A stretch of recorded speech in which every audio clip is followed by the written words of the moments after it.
وسلام على عباده الذين اصطفى أما بعد فأعوذ بالله من الشيطان الرجيم بسم الله الرحمن الرحيم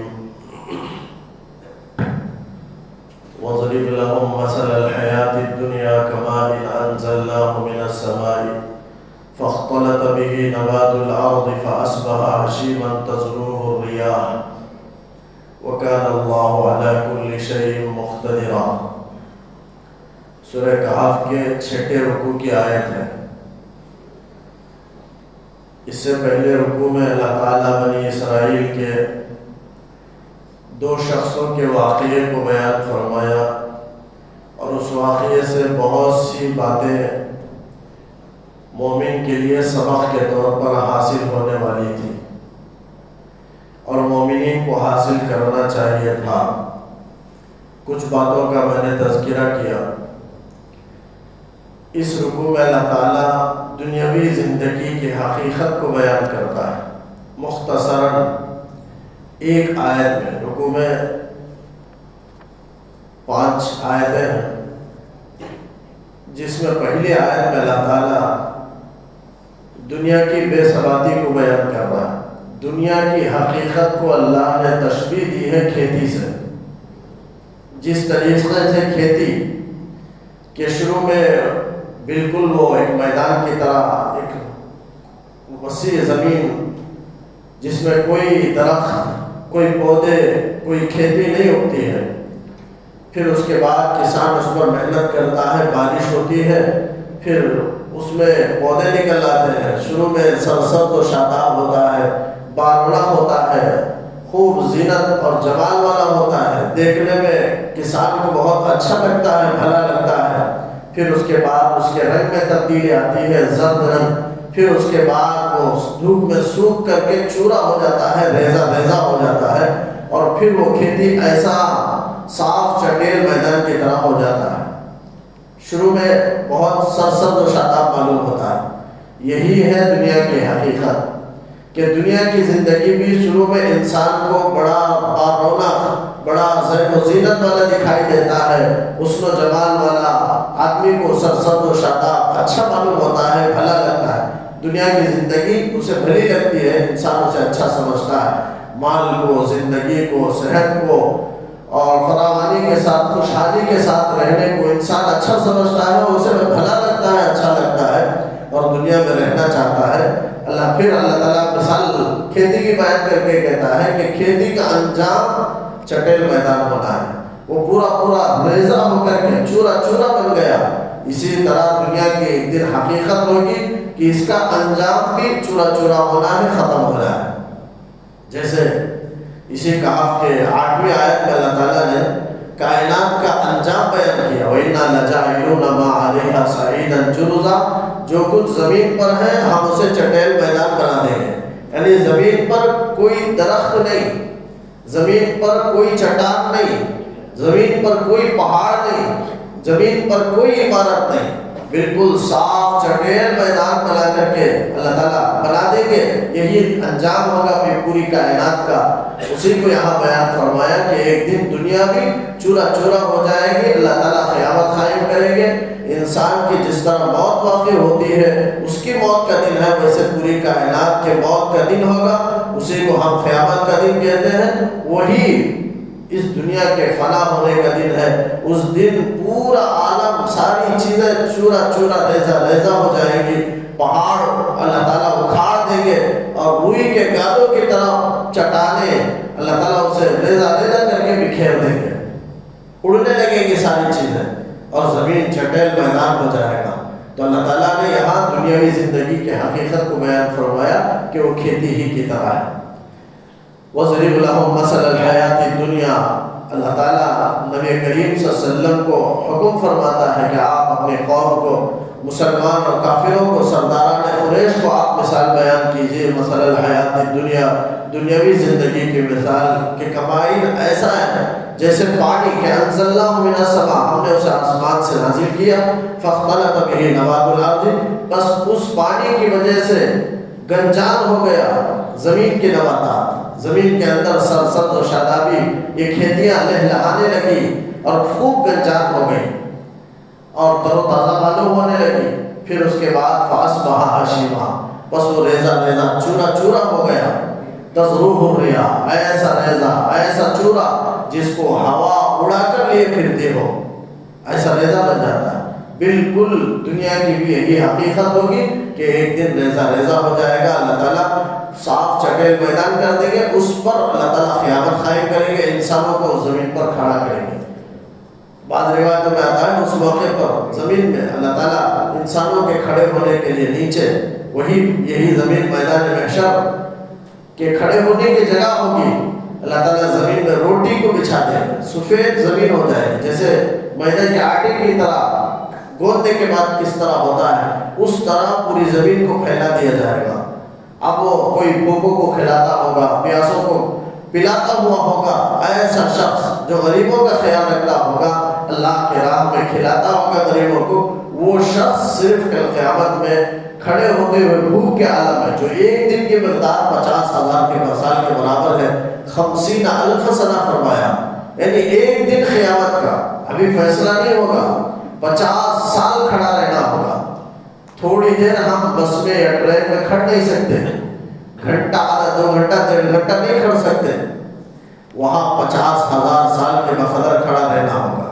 جو یہاں کھلایا ہوگا وہ جھکے گا اور روٹی توڑ کر کے اپنے وہ زمین نیچے سے کھا لے گا، اپنے بھوک اسی طرح مٹا لے گا. اللہ تعالیٰ اس کا جیسے دنیا میں وہ انتظام کیا بھوکوں کے کھلانے کا، اللہ تعالیٰ میدان محشر میں اس موقع پر اسے کھانے کا انتظام صرف اس کے لیے فرمائیں گے. تو ایسا چٹیل میدان اس پر انسانوں کو وہاں قائم کریں گے. اللہ تعالیٰ نے فرمایا وَكَانَ اللَّهُ عَلَىٰ كُلِّ شَيْءٍ مُقْتَدِرًا، اللہ تعالیٰ ہر چیز پر قدرت رکھنے والا ہے. کوئی بھی چیز جب چاہے ایجاد کر دے، جب چاہے فنا کر دے، یہ اللہ تعالیٰ کے ملک میں، اس کے قبضے میں، اس کے اختیار میں، اس کی مشیت میں ہے، اور اللہ تعالیٰ ہر چیز پر قادر ہے. ایسا نہیں کوئی چیز اس سے نہ ہو سکے، ایسی دنیا میں کوئی چیز ہرگز نہیں ہے. یہ انسان کو ذہن میں بٹھا لینا چاہیے کہ اللہ ہر چیز پر قدرت رکھتا ہے. المال والبنون زینۃ الحیات الدنیا والباقیات الصالحات خیر عند ربک ثوابا وخیر عملا. مال اور بیٹے، بنون کا ترجمہ ابن، جیسے ہم ترجمہ کرتے ہیں، ابن کے معنی بیٹا کے ہیں، بنت کے معنی بیٹی کے ہیں عربی میں، اسی سے ہے بنون یعنی بیٹے. مال اور بیٹے یہ دنیاوی زندگی کی زینت ہے. ویسے دنیا کی ساری چیزیں زینت ہیں، انسان اس سے فخر کرتا ہے اور زینت کا سبب شمار کرتا ہے. جیسے اپنے عمدہ عالیشان محل ہو تو عمدہ کاریں لا کر کھڑی کر دیتا ہے. کیوں؟ گھر خوبصورت دکھائی دینے کے لیے، زینت بنانے کے لیے، مزین کرنے کے لیے. تو یہ سب دنیا کی زندگی، سواری انسان کی زندگی کی وہ زینت ہے. اولاد ہے، بیویاں ہیں، مکان ہے، باغات ہیں، کھیتیاں ہیں، سونے چاندی ہے، مال و دولت ہے، ساری چیزیں یہ دنیا کی زینت ہے. لیکن بطور خاص اللہ تعالیٰ نے یہ ذکر فرمایا کہ مال اور بیٹے دنیاوی زندگی کی زینت ہے. یہ اللہ تعالیٰ محض دنیا کے مال ہونے کے اعتبار سے اللہ تعالیٰ نے فرمایا، ورنہ اگر کوئی اسی کو دین بنانا چاہے تو دین کا حصہ بنا سکتا ہے. یہ دونوں سے دین کا کام لے کر کے آدمی اپنے نفع بخش چیز اسے بنا سکتا ہے. آخرت میں 2 چیزیں، ویسے دنیا کے اعتبار سے اللہ نے بیان فرمایا یہی 2 چیزوں کو آدمی خدا طلبی میں لگائے، دین کے کام میں لگائے، تو پھر یہ 2 چیزیں بھی انسان کے لیے نفع بخش ہوگی کل قیامت میں. مال کو صحیح جگہ میں استعمال کرے، اولاد کو دیندار بنائے اور دین کے کام میں لگائے، دین کی اشاعت میں اولاد کو لگائے، دیندار بنائے، تو پھر یہی آخرت کے لیے آخرت میں ہمارے لیے نفع بخش ہو سکتے ہیں. حضرت علی رضی اللہ عنہ نے فرمایا کھیتی 2 طرح کا ہے، ایک دنیا کی ہے، ایک آخرت کی ہے. دنیا کی کھیتی یعنی پورا آدمی کا پورا سرمایہ وہ مال اور بیٹے ہیں، مال اور دولت ہے. آخرت کی جو کھیتی ہے وہ باقیات صالحات، آگے جو ذکر اللہ تعالیٰ کر رہا ہے والباقیات الصالحات خیر عند ربک ثوابا، یہ آخرت کی کھیتی ہے. نیک باقی رہنے والے جو اعمال ہیں، انسان کے اعمال باقی رہیں گے، سب ختم ہو جائیں گے، چیزیں ختم ہو جائیں گی. انسان کی جو حرکتیں ہیں، جو باتیں ہیں، جو اعمال ہیں، جو اقوال ہیں، وہ باقی رہیں گے. عمل چاہے اچھا ہو چاہے برا ہو، وہ باقی رہے، اس لیے کل قیامت میں اس سے فیصلہ کیا جائے گا۔ تو مال اور اولاد یہ دنیاوی زندگی کی زینت ہے۔ اس سے پہلے ایک جگہ اللہ تعالیٰ نے سورہ آل عمران میں فرمایا زُیِّنَ لِلنَّاسِ حُبُّ الشَّهَوَاتِ، لوگوں کے لیے مزین کر دی گئی ہے مرغوبات کی محبت۔ وہ کیا کیا ہے اللہ تعالیٰ نے بیان فرمایا، النساء عورتیں ہیں، والبنین بیٹے ہیں، والقناطیر المقنطرہ اور من الذهب والفضة سونے چاندی کے جمع کیے ہوئے ڈھیر، وہ انسان کو دیکھ کر اچھا معلوم ہوتا ہے۔ من الفضة والخیل المسومہ نشان لگائے ہوئے گھوڑے، والانعام کھیتیاں، والحرث چوپائے، والحرث اور کھیتیاں، یہ سب انسان کو اچھا لگتا ہے، بھلا معلوم ہوتا ہے، دیکھ دیکھ کر انسان خوش ہوتا ہے، مال و دولت کو گن گن کر رکھتا ہے اور خوش ہوتا ہے۔ لیکن یہ سب دنیاوی زینت کی چیزیں ہیں اور یہ ختم ہو جانے والی ہیں۔ جس طرح دنیا ختم ہو جائے گی اسی طرح یہ بھی مال بھی ختم ہو جائیں گے، اولاد بھی ختم ہو جائیں گے، لیکن باقی رہنے والی کیا چیزیں ہیں؟ آگے فرمایا والباقیات الصالحات خیر عند ربک ثوابا وخیر عملا۔ باقیات کے معنی ہیں باقی رہنے والے، صالحات کے معنی ہیں نیک، نیک اعمال جو باقی رہنے والے ہیں، خیر یہ بہتر ہے، عند ربک ثوابا تیرے رب کے پاس بدلے کے اعتبار سے، یعنی اس کا بہتر بدلہ ہے۔ انسان دنیا میں نیک عمل کرتا ہے، کوئی بھی نیک عمل کرتا ہے، انسان کو ہر نیک عمل کو انجام دینا چاہیے، وہ باقی رہنے والے اعمال میں سے ہے۔ چھوٹی سی چھوٹی نیکی کو بھی آدمی معمولی نہ سمجھے اور چھوٹے گناہ کو بھی آدمی معمولی نہ سمجھے، چھوٹی نیکی کو بھی کر گزرے، اس لیے کہ ہو سکتا ہے کہ اس چھوٹی نیکی میں اللہ خوش ہو جائے، اور اللہ کو خوش کرنا ہی ہمارا مقصود ہے، اللہ کی رضا ہی مطلوب ہے، سب سے بڑی وہی چیز ہے مومن کے لیے۔ تو اپنے مالک کو خوش کرنا، اپنے کھلانے پلانے والے، اپنے زندگی کے انتظام کرنے والے خالق و مالک کو خوش کرنا، یہ ہماری ذمہ داری ہے، یہ ہمارا مقصود ہے۔ تو آپ آدمی ہر نیک عمل کر لے، چھوٹی سی چھوٹی وہ کرے بس، اور چھوٹے گناہ سے بھی انسان بچے، ہو سکتا ہے کہ اللہ کی ناراضگی اس میں ہو، تو نیک عمل باقی رہنے والے، والباقیات الصالحات۔ اب کیا ہے باقی رہنے والے اعمال؟ تو مفسرین نے مختلف باتیں بیان فرمائی، لیکن اکثر تفسیر کی کتابوں میں یہ ہے کہ سبحان اللہ، ایک روایت میں ہے لا الہ الا اللہ، الحمدللہ، اللہ اکبر، ولا حول ولا قوت الا باللہ، یہ قیامت میں باقی رہیں گے، نعمتوں کی شکل میں بن جائیں گے جنت میں۔ ایک روایت میں آپ صلی اللہ علیہ وسلم نے فرمایا لا حول ولا قوت، کثرت سے پڑھا کرو الا باللہ، لا حول ولا قوت الا باللہ، کثرت سے پڑھا کرو، کیونکہ کوئی 99 مرتبہ پڑھتا ہے تو 99 بیماریوں کے لیے وہ شفا ہے۔ اللہ کے رسول صلی اللہ علیہ وسلم نے فرمایا، حضرت ابن عباس نے فرمایا، تو اس لیے یہ سب باقی، تو باقی رہنے والے اعمال میں سب سے پہلے مفسرین نے بیان کیا سبحان اللہ والحمدللہ ولا الہ الا اللہ واللہ اکبر ولا حول ولا قوت الا باللہ۔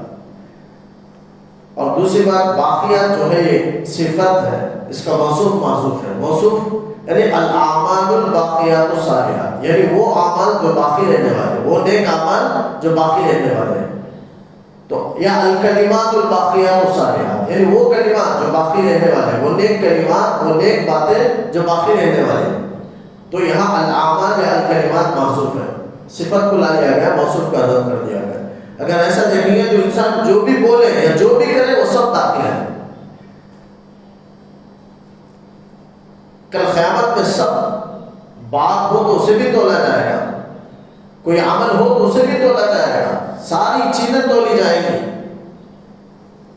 لیکن یہ تولنا آج ہم سمجھ سکتے ہیں، بہت ساری چیزوں کو ہم گرمی کی مقدار کو معلوم کر لیتے ہیں، ایسی چیزیں جن کا کوئی حص جسم نہیں ہے، غیر محسوس چیزوں کو بھی آج وزن کر لیا جاتا ہے، گرمی کے مقدار کو معلوم کر لیا جاتا ہے۔ تو ایسے زمانے میں یہ ساری باتیں ہمارے لیے سمجھنا آسان ہے، لیکن آج سے 100 سال پہلے لوگوں کے لیے ایسی باتیں سمجھنا بے حد مشکل ہے۔ کیوں؟ اس لیے کہ آج جو جتنی چیزیں ایجاد ہیں اس زمانے میں وہ ایجاد نہیں تھی، اس زمانے میں ایمان لانے کے لیے بہت گہرے ایمان کی ضرورت تھی۔ لیکن آج اللہ کا فضل ہے کہ دنیا کی بہت ساری چیزیں کمپیوٹر وغیرہ ہیں کہ ایک بٹن دبانے کے ذریعے سے ساری چیزیں اسکرین پر آ جاتی ہیں، پھر دوسری مرتبہ دبانے پر وہ نقل ہمارے ہاتھ میں آ جاتی ہے۔ یہ ساری آسانیاں، یعنی نام عمل کو ہم سمجھ سکتے ہیں۔ اس زمانے میں نام عمل پر ایمان لانے کے لیے گہرے ایمان کی ضرورت تھی۔ آج اگر سمجھنا ہے تو ان چیزوں کے ذریعے سے جو ایجادات ہوئی ہیں آسانی سے ہم ایمان لا سکتے ہیں کہ کل قیامت کے دن اعمال نامے کو بھی تولا جائے گا، اعمال نامے کو سامنے پیش کیا جائے گا۔ یہ سب باتوں پر ایمان لانا ہمارے لیے آج آسان ہے۔ تو الباقیات الصالحات میں بعض نے دوسری تفسیر کی ہے 5 نمازیں مراد ہے اس سے، بعض نے مراد لیا ہے اعمال باقیات صالحات سے 3 چیزیں، جیسے حدیث میں ہے آپ صلی اللہ علیہ وسلم نے فرمایا 3 چیزیں ہیں جو باقی رہیں گے۔ صدقۃ جاریہ، انسان جب مر جاتا ہے تو اس کے عمل کا سلسلہ ختم ہو جاتا ہے، مگر 3 چیزیں ہیں جس کے عمل کا سلسلہ باقی رہتا ہے۔ آپ نے فرمایا ایک صدقہ جاریہ، آدمی کوئی صدقہ کر دیا، ایسا صدقہ جو باقی رہنے والا ہو، کوئی کنواں کھدوا دیا جس سے لوگ فائدہ اٹھا رہے ہیں تو اس کا فائدہ ہو، کوئی مسجد بنوا دیا، لوگ نمازیں پڑھ رہے ہیں، کوئی مدرسہ بنا دیا جس میں قرآن حدیث کی تعلیم ہوتی ہے، کہ کوئی مسافر خانہ بنا دیا، یعنی ایسا نیک عمل کا، ایسا ایک صدقہ کا کام کر دیا جو ہمیشہ باقی رہنے والا ہے، تو ثواب پہنچتا رہے گا۔ انسان تو مر گیا لیکن اس کا عمل منقطع نہیں ہوا، اس کے عمل کا ثواب اسے برابر پہنچتا رہے گا۔ اس کا ثواب اور ایک صدقہ جاریہ۔ اور آپ نے فرمایا دوسرا علوم نافعہ اور علم ينتفع به، صدقۃ جاریہ اور علم ينتفع به، یعنی ایک ایسا علم کتاب لکھ دیا جس سے لوگ فائدہ حاصل کر رہے ہیں، نفع حاصل کر رہے ہیں، پڑھ کر کے راہ راست کی طرف آ رہے ہیں، تو ایسا علم اس کا بھی فائدہ ہوگا۔ اولد صالح، یا نیک اولاد ہے، زندگی میں اولاد کی اچھی تربیت کی تھی، دیندار بنا دیا تھا، جس کی وجہ سے وہ نماز و قرآن کا اور صوم و صلاۃ کا وہ پابند ہے، تو اس کا بھی برابر ثواب والدین کو جاری رہے گا۔ تو یہ 3 اعمال ہیں جو انسان کے ساتھ صدقہ جاریہ، یعنی انسان کے عمل کا سلسلہ منقطع نہیں ہوگا، برابر ثواب پہنچتے رہیں گے۔ یہ بھی باقیات صالحات میں سے ہے۔ تو اگر کلمات رکھیں گے تو بخاری کی آخری روایت ہے، آخری حدیث ہے، آپ صلی اللہ علیہ وسلم نے فرمایا کلمتان حبیبتان الی الرحمن، 2 کلمے ہیں جو اللہ کو بہت محبوب ہیں، ثقیلتان فی المیزان، اور وہ میزان عمل میں بہت بھاری وزنی ہے، خفیفتان علی اللسان، زبان پر بہت ہلکے ہیں، بولنا آسان ہے۔ وہ 2 کلمے کیا ہیں؟ سبحان اللہ و بحمدہ سبحان اللہ العظیم۔ یہ بھی باقیات صالحات میں سے ہے، تمام نیک عمل باقیات صالحات میں سے ہے۔ بعض نے فرمایا نیک اولاد ہے، نیک اولاد والدین کے لیے ایصال ثواب کرتی رہے، یہ نیک عمل پر باقی رہے، تو یہ نیک اولاد ہی ان باقیات صالحات میں سے ہے۔ کبھی انسان زندگی میں والدین کا بڑا نافرمان ہوتا ہے، لیکن والدین کے انتقال کے بعد اسے شدید احساس ہوتا ہے کہ میں والدین کی میں نے نافرمانی کر دی۔ ایسے نافرمان اولاد کے لیے بھی والدین کو نفع پہنچانے کی شکل شریعت نے رکھی ہے، وہ یہی ہے کہ والدین کے لیے ہمیشہ ایصال ثواب کرتا رہے، تو پھر وہ فرما بردار اولاد میں ہوگا، اور یہ اس کا جو ثواب ہے یہ بھی والدین کے لیے باقیات صالحات میں سے ہے۔ اور ایک تفسیر میں حدیث میں ہے، قرطبی میں حضرت عبید بن عمار رضی اللہ عنہ سے روایت کرتے ہیں، صاحب قرطبی نقل کرتے ہیں اپنی تفسیر میں واقعہ کہ باقیات صالحات سے مراد وہ لڑکیاں ہیں جن کو بندہ نیک بنا کر کے، دیندار بنا کر کے انتقال کر گیا۔ حضور نبی کریم صلی اللہ علیہ وسلم نے فرمایا میری امت کے ایک شخص کو میں نے دیکھا کہ اللہ تعالیٰ نے حکم دیا کہ اسے جہنم میں لے جاؤ۔ اب جہنم فرشتے لے کر جانے لگے تو اس کی لڑکیاں تھیں، وہ آ کر کے اس باپ سے چمڑ گئی اور رونے لگی، چلانے لگی اور کہنے لگی کہ اللہ یہ میرا باپ ہے، تو نے جہنم کا فیصلہ کیا۔ یہ باپ نے ہمارے اوپر بڑا احسان کیا، بڑی محنت و مشقت کے ساتھ ہماری پرورش فرمائی، بڑی محنت اٹھائی ہماری پرورش میں، آج ہم اس کہانی کے حق میں سفارش کرتے ہیں، اے اللہ تو ہماری سفارش قبول فرما۔ وہ اپنے باپ سے چمٹ جائے گی، تو حدیث میں اللہ کے رسول صلی اللہ علیہ وسلم نے فرمایا کہ اللہ تعالیٰ ان کی سفارش قبول کر کے اس کو اللہ تعالیٰ جنت میں جانے کا فیصلہ فرما دیں گے، پھر فرشتے اسے جنت کی طرف لے جائیں گے۔ تو یہ نیک لڑکیاں وہ باقیات صالحات میں سے ہیں۔ تو باقیات صالحات کی پیشوار تفسیریں کی گئی ہیں، لیکن تمام قول میں صحیح قول، اس کا یہ مطلب نہیں کہ اس سے پہلے پوری باتیں غلط ہیں، یہ نہیں ہے۔ صحیح قول کا مطلب کیا ہے؟ کئی اقوال ہوتے ہیں، اور کئی اقوال جو ہیں وہ حدیث کی روشنی میں ہی میں محدثین پیش کرتے ہیں، لیکن ان میں ایک قول چنا جاتا ہے سب سے، وہ صحیح قول ہے کہ تمام ہی نیک عمل باقیات صالحات میں سے، انسان جو بھی نیک عمل کرتا ہے وہ ضائع نہیں ہوگا۔ اس لیے کہ اللہ نے فرمایا لا نضيع اجر المحسنین، نیکوکاروں کے اجر کو ہم ضائع نہیں کریں گے۔ اس لیے آدمی چھوٹی بھی کوئی نیکی کرے، چھوٹا بھی کوئی عمل کرے، نیک عمل، اللہ اسے باقی رکھیں گے، اس کا بدلہ اسے دیں گے۔ یہی باقیات صالحات میں سے۔ تو تمام قولوں میں اصح قول یہی ہے کہ تمام اعمال صالحہ اس میں داخل ہیں۔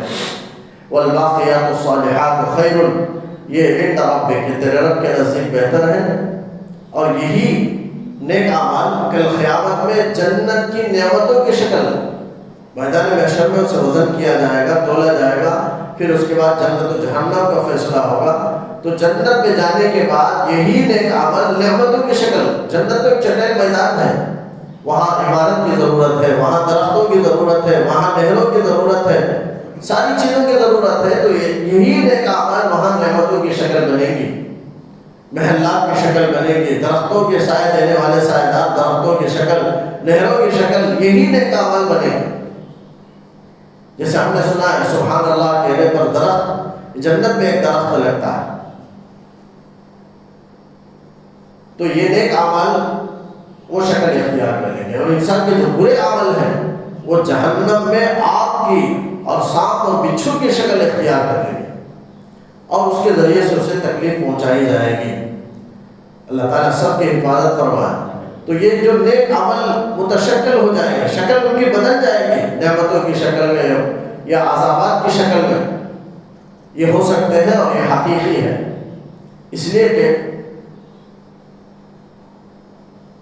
یتیم کے مال کے سلسلے میں اللہ تعالیٰ نے کہا کہ جو کھا رہا یتیم کے مال کو وہ آپ کھاتے ہیں، انما یاکلون فی بطونہم نارا ان الذین یاکلون اموال الیتامی ظلما، جو یتیموں کے مال کو ناحق کھاتے ہیں وہ گویا کہ آگ کھا رہے ہیں۔ اب آگ حقیقت مفسرین نے لکھا ہے آگ ہی ہو، لیکن اسے آگ بننے کے لیے دنیا سے اسے پار کرنا، آخرت میں اسے پہنچنا ہے۔ جب دنیا کو پار کر کے آخرت میں پہنچ جائے گا، جیسے یہ نیک عمل آخرت میں جانے کے بعد نعمتوں کی شکل بن جائیں گے، ویسے یتیم کے مال اور ناجائز مال جو انسان کھا رہا ہے، مرنے کے بعد دنیا سے ختم ہوتی ہے، دوسری دار کی طرف پہنچتے ہی وہ آگ بن جائے گی، یتیم کے مال آگ بن جائے گا۔ جیسے روایتوں میں آتا ہے، صحیح روایت ہے، قبر میں انسان کے جو برے عمل ہیں وہ اژدہے کی شکل میں اسے انسان کے ساتھ قبر میں وہ ڈستا رہے گا، قیامت تک ڈستا رہے گا، وہ برے عمل کی وہ شکل دی جائے گی اور نیک عمل کی شکل دی جائے گی۔ نیک عمل کو ایک حسین خوبصورت لڑکی کی شکل دی جائے گی جو قبر میں انسان کی وحشت کو دور کرنے کے لیے وہ ساتھ رہے گی، اور نیکی کہے گی کہ میں تیری نیکی ہوں، اللہ تعالیٰ نے مجھے یہ شکل عطا۔ اور یہ حدیث صحیح ہے اور حدیثوں سے یہ ثابت ہے، جیسے ہم نے کئی بار سنا ہے کہ اژدہے ڈستے رہیں گے، اور جیسے زکوٰۃ ادا نہ کرنے والے کے لیے مال، یہی مال کل قیامت میں اژدہے بن جائیں گے، اور اژدہا سانپ بن کر کے اسے ڈسے گا، کہے گا انا مالک، میں تیرا مال ہوں، انا کنزک، میں تیرا خزانہ ہوں۔ تو ایسے شکل بدلنا یہ ہوگا، حقیقتاً ہوگا۔ اس لیے کہ کئی روایات ہیں جو صحیح روایتوں سے ثابت ہیں، اگر دیکھا جائے تو حقیقتاً یہ نیک عمل کا نعمتوں میں، برے عمل کا عذابات کی شکل میں تبدیل ہونا یہ حقیقتاً ہوگا۔ تو خیر عند ربک ثوابا وخیر عملا، اور امید کے اعتبار سے بھی آخرت بہتر ہے، تیرے رب کے نزدیک ثواب کے اعتبار سے بہتر ہے، اللہ تعالیٰ بہتر بدلہ دے گا، اس سے بہتر بدلہ کوئی نہیں، اللہ کے بدلے سے بہتر بدلہ اگر کوئی دینے والا ہوتا، کوئی دے گا بھی نہیں، اگر دینے والا ہوتا تو پروردگار سے بہتر کوئی نہیں دے گا، مان بھی لے دے گا تو پھر اللہ سے بڑھ کر کوئی دینے والا نہیں ہوگا۔ اور وخیر العمل، امید کے اعتبار سے آدمی دنیا سے امید نہ لگائے بلکہ آخرت امید لگانے کے اعتبار سے بہتر ہے۔ انسان دنیا میں امید لگاتا ہے کہ میں ہمیشہ جوان رہوں، صحت مند رہوں، طاقتور رہوں، میری جوانی باقی رہے، بوڑھا ہونے کو آدمی ناپسند کرتا ہے، جوان صحت مند طاقتور رہنے کو انسان پسند کرتا ہے، یہ دنیا سے امید لگایا ہے. حالانکہ سب آنکھوں سے دیکھ رہا ہے کہ سب جوان ہو رہے پھر بڑھاپے کی طرف جا رہے. بچہ پیدا ہوا ایک عمر تک انسان پہنچتا ہے، پھر اس کے پیچھے کی طرف آتا ہے. ثم رددناہ اسفل سافلین. ایسا نہیں کھاتے کھاتے انسان چھٹا کٹا ہوتے ہوئے اور طاقت میں اور ترقی کر جاتا ہے، ایسا نہیں. ایک عمر تک پہنچتا ہے پھر اسے پیچھے آنا ہے. پیچھے جس طریقے سے جس رفتار سے پہنچا اسی رفتار سے پیچھے آنا ہے. اور اگر بچے کی طرح بستر میں پڑ جاتا ہے، جیسے بچہ محتاج ہوتا ہے کھلانے کا پلانے کا خدمت کا، انسان بھی اتنا پیچھے ہو جاتا ہے کہ بستر میں پڑ کر کے محتاج ہوتا ہے کھلانے کا پلانے کا لے کر چلنے کا، اس کی خدمت کا. یہی ہے ثم رددناہ اسفل سافلین. اللہ تعالیٰ کہتا ہے ہم پیچھے کی طرف لوٹائیں گے. رددنا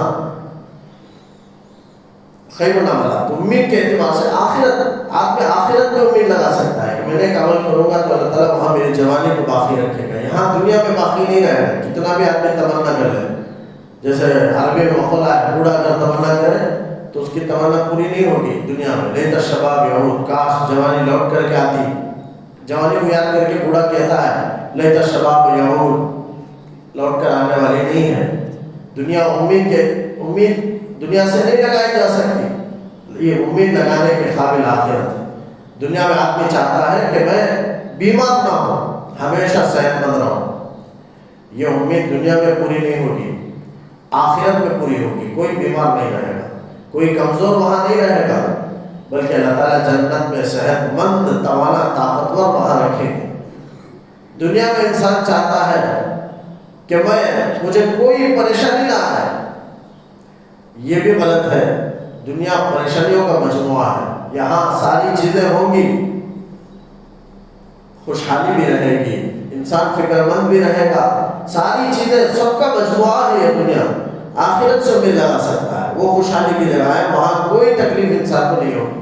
انسان دنیا میں چاہتا ہے کہ میں ہمیشہ ہمیشہ جیوں، عمر خضر رہوں، پوری زندگی میں جیتا رہوں، کبھی نہ مروں. یہ بھی پوری نہیں ہوگی. یہ امید بھی آخرت سے لگا سکتا ہے. وہاں تو کبھی ختم ہونا ہی نہیں ہے. عمر انسان کی نہیں گھٹے گی، وہاں کبھی ختم نہیں ہوگا، ہمیشہ ہمیشہ جینا ہے. آخرت میں امید لگا سکتا ہے. دنیا میں امید لگانا یہ آدمی کی بڑی نادانی ہے. اسی کو فرمایا کہ وہ خیر العمل، امید کے اعتبار سے. وَيَوْمَ نُسَيِّرُ الْجِبَالَ وَتَرَى الْأَرْضَ. جس دن ہم پہاڑوں کو چلا دیں گے اور تو وَتَرَى الْأَرْضَ بَارِزَةً، زمین کو تو دیکھے گا کہ وہ کھلا میدان پڑا ہے. یعنی اللہ تعالیٰ قیامت کے منظر کو یہاں بیان کر رہا ہے کہ پہاڑوں کو چلا دیں گے، یعنی پہاڑوں کو اکھاڑ دیں گے، زمین سے نکال دیں گے، ریزہ ریزہ ہو جائے گا، چورا چورا ہو جائے گا.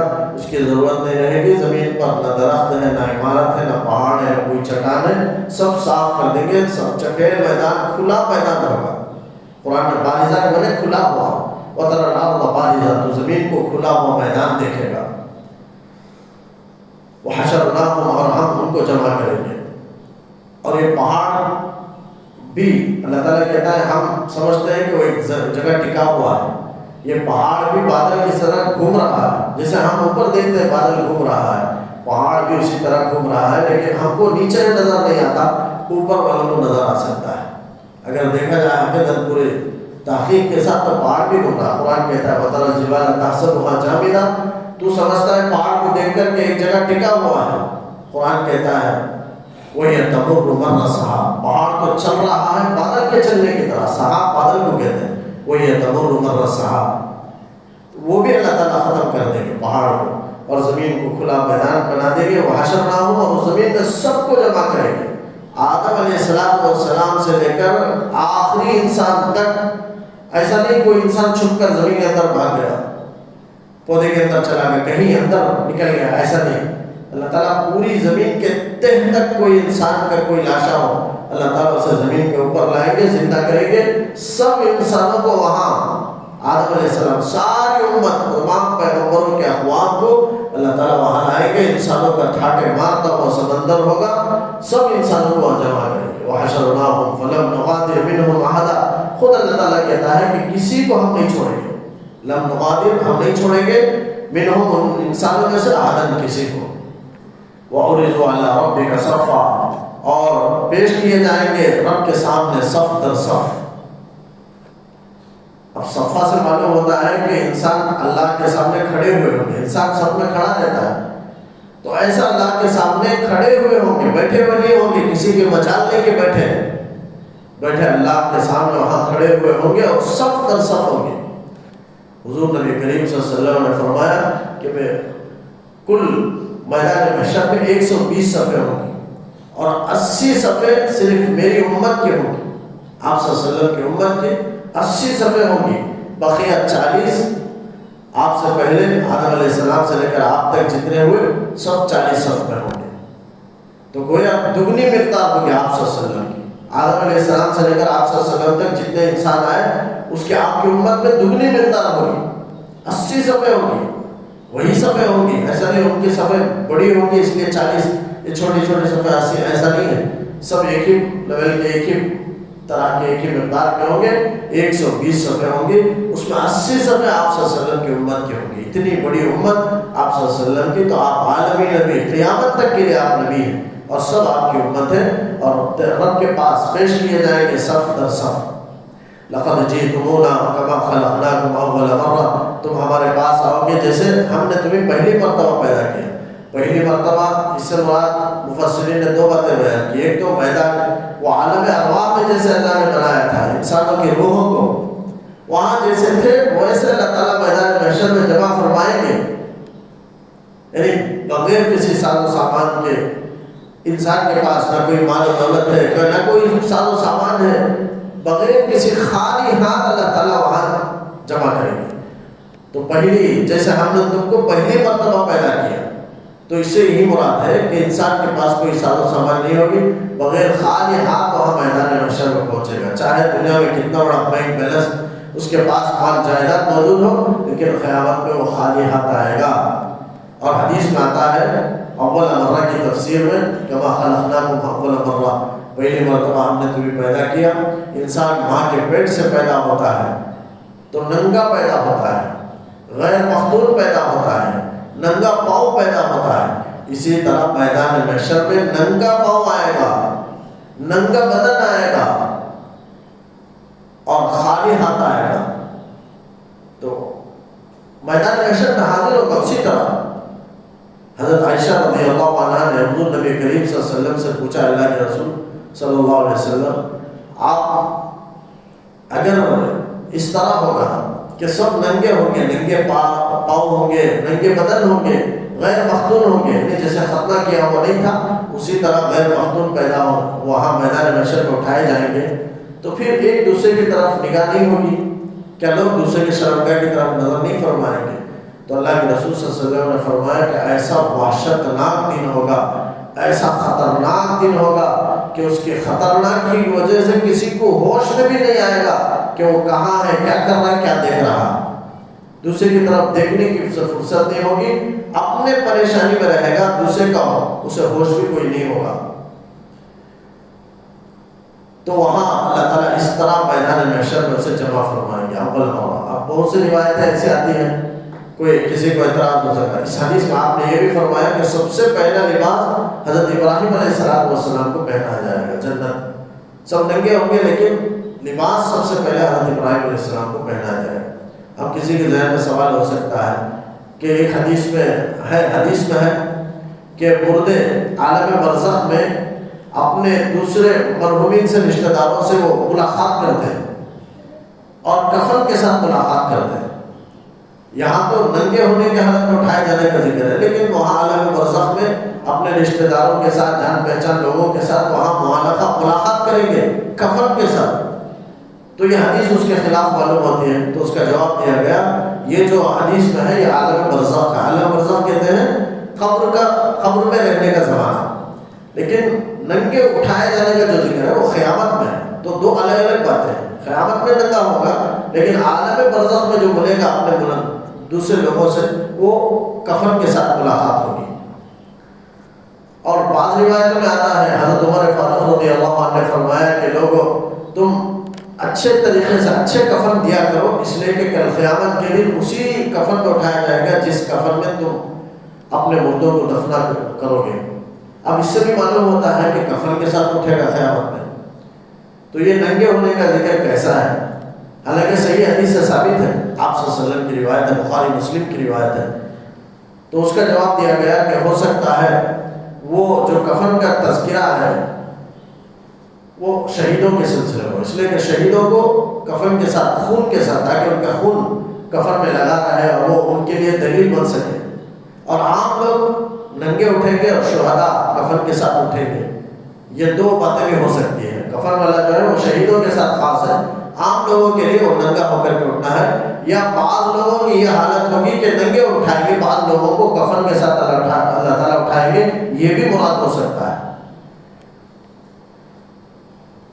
بل زعمتم ان لن نجعل لكم موعدا، اللہ تعالیٰ سوال کرتے ہیں تم نے تو گمان کر رکھا تھا کہ ہم تمہارے لیے، یعنی قیامت کے انکار کرنے والوں سے کہا جا رہا ہے کہ تم نے تو گمان کر رکھا تھا کہ ہم نے تمہارے لیے کوئی وقت موعود نہیں بنائیں گے، وعدے کا وقت نہیں بنائیں گے، قیامت کا وعدے کا ہم تمہارے لیے کوئی جگہ متعین نہیں کریں گے۔ تم نے تو یہ سمجھ لیا تھا کہ قیامت آنی نہیں ہے، حالانکہ قیامت آ کر رہے گی۔ اللہ تعالیٰ قیامت کو سامنے لا کر ان سے سوال کریں گے اور کہیں گے تم نے جو سمجھا تھا کہ یہ قیامت آنی نہیں ہے، اب تو قیامت آ گئی، اب تم حاضر ہو اور اپنے آنکھوں سے دیکھ رہے ہو، لیکن دنیا میں تم سمجھ رہے تھے کہ تمہارے لیے ہم مقرر نہیں کریں گے تمہارے لیے کوئی وعدے کا وقت، وعدے کی جگہ۔ وَوُضِعَ الْكِتَابُ فَتَرَى الْمُجْرِمِينَ مُشْفِقِينَ مِمَّا فِيهِ، وہاں نام عمل کو رکھ دیا جائے گا، پیش کر دیا جائے گا، بس مجرمین دیکھیں گے ڈرتے ہوئے، مما مشفقین، ڈرتے ہوئے، مما فی، اس بات سے کہ اس نام عمل میں کیا تحریر کیا گیا ہے، کیا کچھ لکھا گیا ہے، اس تمام اپنے تمام عمل کو تو وہ جانتے ہیں، اس لیے وہ ڈر رہے ہوں گے کہ وہ کہیں ان نام عمل میں لکھا ہوا ہو۔ وَيَقُولُونَ، آپ کہیں گے کہ یا ویلتنا، ہائے ہماری ہلاکت، ما لِهَذَا الْكِتَابِ، اس نام عمل کو کیا ہو گیا کہ لا یغادر صغیرۃ ولا کبیرہ، کہ کوئی چھوٹے گناہ کو بھی اس نے نہیں چھوڑا، کوئی بڑے گناہ کو بھی نہیں چھوڑا، الا احصاها، مگر یہ کہ نام عمل میں وہ لکھا ہوا ہے، احاطہ کیا ہوا ہے۔ وَوَجَدُوا مَا عَمِلُوا حَاضِرًا، وہ تمام عمل جو کچھ اس نے دنیا میں کیا حاضر پائے گا۔ وَلَا يَظْلِمُ رَبُّكَ أَحَدًا، اور اللہ تعالیٰ تیرا رب کسی پر ظلم نہیں کرتا۔ ظلم نہ کرنے کی دو تفسیر، ایک تو یہ ہے کہ کسی نیک عمل کو کم نہیں کیا جائے گا، کوئی آدمی کیا ہے، واقعتاً کیا ہے، لیکن اس کی نیکی کو چھپا دیا گیا اور اس کی نیکی میں کم کر دی گئی، ایسا نہیں ہوگا، یہ ظلم ہے اور اللہ ظلم نہیں کرتا ایسا۔ اور آدمی گناہ نہیں کیا لیکن اس کے نام عمل میں گناہ لکھا ہوا ہے، ایسا بھی نہیں ہوگا، یہ بھی ظلم ہے اور ایسا ظلم نہیں کریں گے۔ کوئی گناہ نہیں کیا، اس کے نام لکھ دیا گیا، کوئی نیک عمل کیا وہ مٹا دیا گیا ہے، ایسا ظلم نہیں کیا جائے گا۔ تیرا رب کسی پر اپنے بندوں پر ظلم نہیں کرے گا، سب کا برابر اپنے کیے گا، وہاں ہر آدمی وہاں بدلہ پائے گا، اچھے کا بھی بدلہ پائے گا، برے کا بھی بدلہ پائے گا، ذرہ برابر خیر کیا ہو اسے بھی پائے گا، ذرہ برابر شر کیا ہو اسے بھی پائے گا۔ آخرت کا یقین، اللہ تعالیٰ آخرت کے احوال کو آخر میں بیان کر کے اپنے بندوں کو فکر آخرت کی طرف رغبت دلا رہا ہے، فکر آخرت بندوں کے دل میں پیدا کر رہا ہے، کیونکہ یہی اصل چیز ہے۔ دنیا کی چیز میں انسان پڑا ہوا ہے، دنیا ہی کی فکر میں دن رات ہمیشہ لگا ہوا ہے، اور کہیں ایسا نہ ہو کہ وہ میدان محشر میں پہنچ جائے ایسے حالت میں کہ وہ دنیا کو ہی سب کچھ سمجھا ہوا تھا اور آخرت کے بارے میں ذرا بھی اسے فکر نہیں تھی۔ اس لیے اللہ تعالیٰ آخرت کے منظر کو بار بار بیان کر کے فکر آخرت دلا رہا ہے، اپنی یاد کی طرف اور جنت کی طرف، اپنی رضا کی طرف اللہ تعالیٰ دعوت دے رہا ہے، بلا رہا ہے۔ اللہ تعالیٰ سے دعا ہے کہ اللہ تعالیٰ فکر آخرت ہمارے اندر پیدا فرمائے اور باقیات صالحات نیک اعمال کی ہمیں توفیق عطا فرمائے، ہر شر سے پوری امت کے اللہ تعالیٰ حفاظت فرمائے۔